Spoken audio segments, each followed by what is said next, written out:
I'm your host, Davida Shinsky, and you're listening to Live Without Limits, Dreams Come True with the Right Mindset.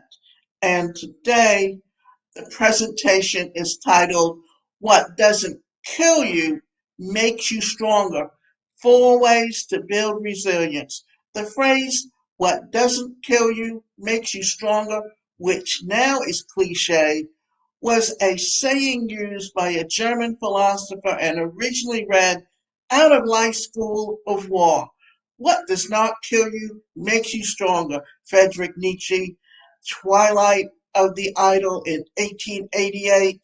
Ever since then, the phrase has been morphed and used to explain the unexpected growth of people, ideas, and things from chaos. In fact, one famous work of our modern times, Anti-Fragile Things That Gain from Disorder by Nassim Taleb, was an elaborate expansion on this phrase. As much as the saying has philosophical origins and now sounds cliche, the truth is it holds quite sturdy in almost all areas of life. For example, if a plane crash occurs, engineers learn from the incident to build better planes. If we work out, our muscles get stressed and sore, but then they grow thicker and stronger by healing. When we come up with an idea and someone pokes holes in it, tearing it down, it establishes us to refine it or think about better ideas, hence making use wiser. We all suffer with hard moments. Consequently, this is also true about our pains and traumas. When we go through hard times in our lives, we're shaken to the core of our being. But that also affords us the opportunity to grow from our pains and become stronger. In life, we get to experience a lot of pain.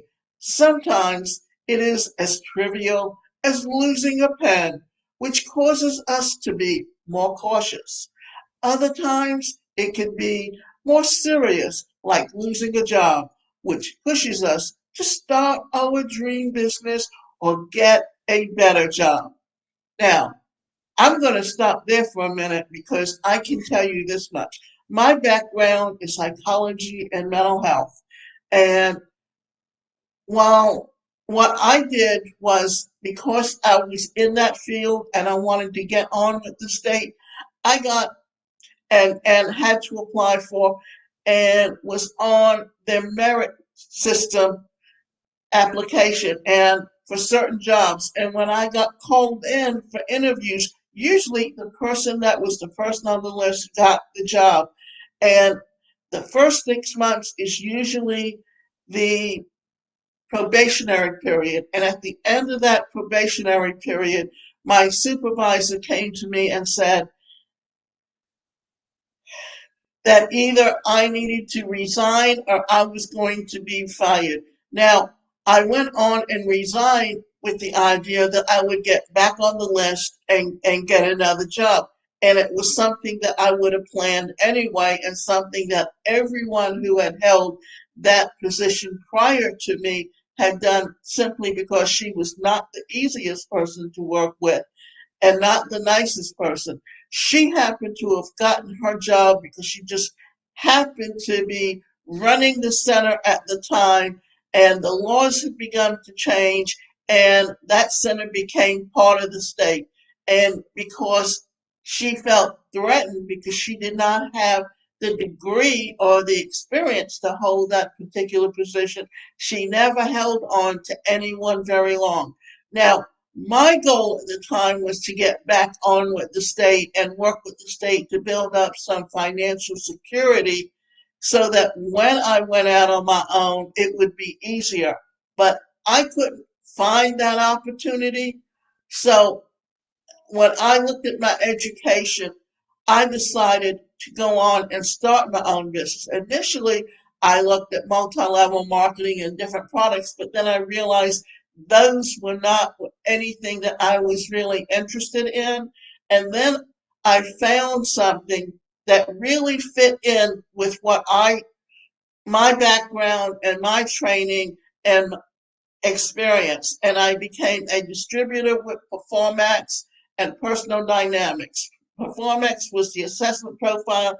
Personal Dynamics Institute was the actual physical products to create training that you can go out and put on your own training programs. Now, for me to have been very successful with it, I would have needed sponsors, which I couldn't find at the time. But it didn't stop me from wanting to do what I wanted to do with my business. And eventually, it took a while, but eventually my business started to grow. So other times it could be traumatizing, like losing a loved one. Even though it seems to be devastating, it can end up encouraging us to value those alive, to be kinder, call and visit more often, and even make sacrifices. It ultimately gives us perspective and makes us live a better life. 4 ways to become stronger. It almost seems as though suffering or expiring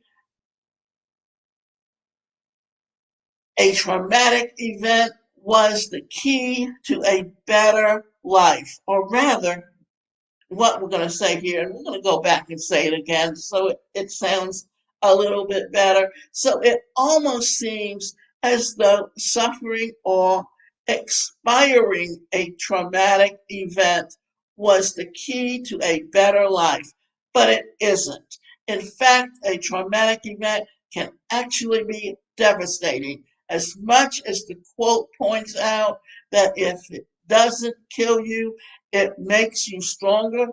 It is wise to realize that it can kill you. That is why it is better to learn vicariously through the pains of others as much as possible. That aside, it is not necessarily surviving a pain that makes you stronger, but growing from it that makes you stronger. If you lost your job and gave up on pursuing your career, you won't become stronger. What if your heart was broken and you vowed never to love again? You wouldn't become stronger. If your ideas were challenged and you got angry and gave up entirely at the idea, you didn't become stronger. Hence, to become stronger, you must separate blame from pain. When things happen, especially if they are bad, our knee-jerk response is to usually to blame somebody for it. This could be blaming ourselves for a soul-crushing breakup or blaming the other person. It could be blaming the doctor for not saving the lives of someone that you love, or blaming our family for not giving us the kind of life we think that we deserve. But the reality is that things happen, and sometimes they are beyond your control or that of others. Sometimes painful things happen that aren't the fault of anyone, and that is why you must strive to process and understand what happened. Understand the pain. For instance, death is universal constant. That from the day you're born to the day you die, you're slowly dying. But I mean, as an infant, you've got a long time coming, but we don't know exactly when. And yet, you can find people that die very young, die as teenagers, die as babies, and some live to be as old as as 100 years old. It can be genetics, it can be many different things, but it is universal. When people grow old, they die. Death is not something that a doctor can always wrestle or defeat, at least not with the current level of technology that we have. That is why it is important to accept our pains for what they are, part of life. Maybe the breakup occurred because you weren't well matched for each other.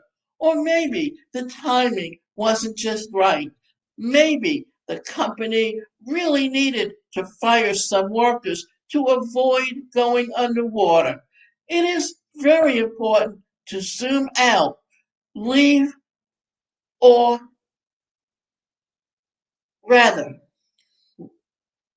to leave our heads and look at things objectively, then ask, where did things go wrong? Learn from the pain, and even if it appears that you or someone else might have caused it, you must remind yourself that if you know better, you might have avoided it.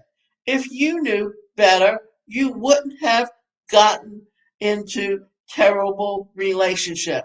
And because you know better, because you knew you didn't have all the information and that they too might have some issues that they are dealing with, you can then move on, keeping the lessons abreast. Now, before I go on, there's something else that I wanted to say about this, and that's this, that if you're aware of what's going on as a child and the environment around you, if you end up having parents that are always bickering and fighting or very abusive, that becomes your comfort zone. And that's the choices you tend to make. But as you change, as you get better, as your mindset changes, then you realize you don't need that kind of relationship, and it gives you an opportunity to learn. So this is what the fourth thing is: use the lessons. Pain is a traveling professor, and it goes and knocks on everyone's door. The smartest part I know are the people who say, "Come in and don't leave until you have taught me what I need to know," said Glennon Doyle Melton. It is not enough to experience, understand, and learn from the pain. You must implement the lessons learned, or else it could keep coming back in different forms. This is why smokers who have a hard time or seem countless cases of people dying from lung cancer. They know very well that smoking is liable to die young. Still, they smoke. It is not enough to know. This is why some people seem to go from one terrible relationship to the next, from one dead end job to the next, from one health condition to the next. They never learn. But you and I know better. To become stronger, you must learn to not just accept, understand, and learn from the things that try to kill us. We must learn to use the lessons in bettering our lives. So, when next you face a challenge, pain, or setback, remind yourself, I can grow from this. What doesn't kill me makes me stronger.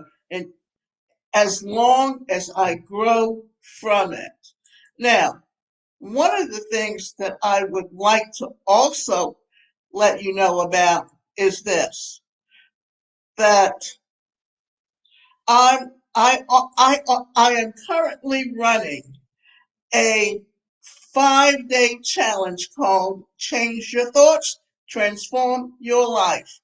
And the first day, we're going to be talking about your unconscious thoughts and how they affect your behavior. The second day, we talk about toxic relationships and their effect on your mental health. The third day, we talk about workplace culture and communication and how your behavioral styles affect the way you communicate. And then on the fourth day, we're going to talk about how to change your negative thoughts to positive ones. And on the last day, we're going to talk about and review everything we talked about the first 4 days. And then we're going to talk about where do you go from here. What I would like to have you do is go to this website, changeyourthoughtschallenge.com/join the challenge, and I hope to see you there.